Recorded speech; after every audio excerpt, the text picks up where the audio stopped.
Welcome friends. Today we will discuss about southern blotting. Blotting generally means to blot to mark something. In this technique, we blot DNA into nitrocellulose membrane. Now you may think why it is done. Blotting technique in RDT is generally done to detect fragments in an agarose gel that are complementary to a given DNA or even RNA sequence. Where southern blotting is done to detect DNA.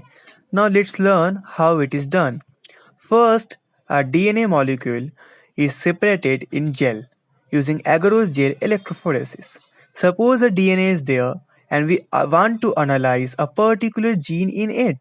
So the DNA is cut first into separate fragments using restriction enzymes, also known as molecular scissors, that is, it cuts DNA molecules at specific nucleotide sequences. So then agarose gel electrophoresis is performed and fragments are separated on the basis of their molecular weight. The gel is then treated with 0.25 molar HCl for around 10 minutes to make DNA further smaller, which allows uniform transfer of a wide range of DNA fragments. Now, to perform southern blotting, single-stranded DNA is needed. Why single-stranded DNA is needed? So that when we will find our DNA using probe, the probe is also single-stranded.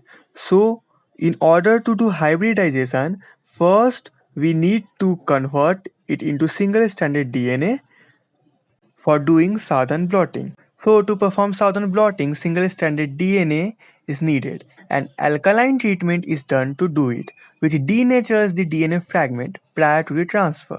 This step is very important as when we will use probe to find our DNA sample, that is hybridization, then only single-stranded DNA is accessible for probing. Once it is made single-stranded, then it is transferred in membrane. So in a tray is taken and it is filled with transfer buffer. Support system is used. First gel is placed over it with gel is placed over it and single stranded DNA and nitrocellulose membrane is used.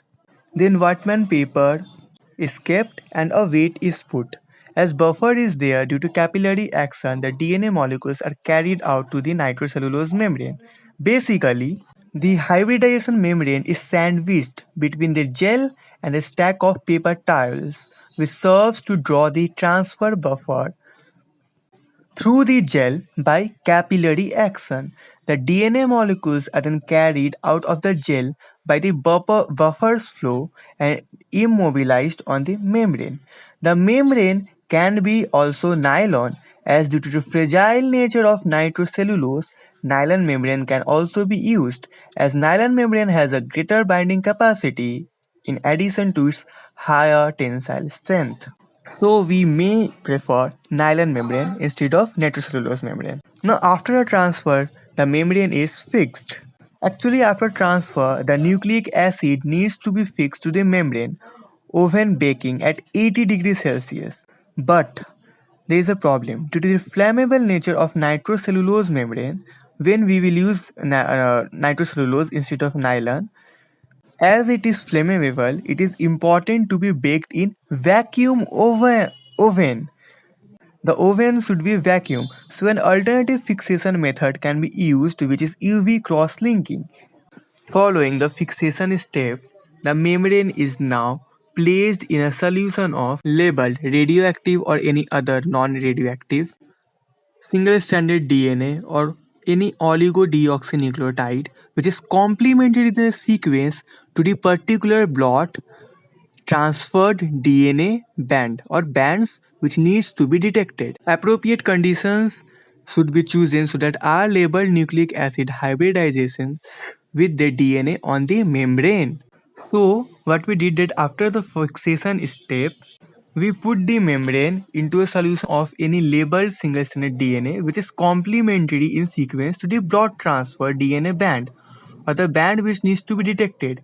This labeled nucleic acid which is used to detect and locate the complementary sequence is actually called probe. P-R-O-B-E, probe. So probes are short oligonucleotides which are attached to detect molecules.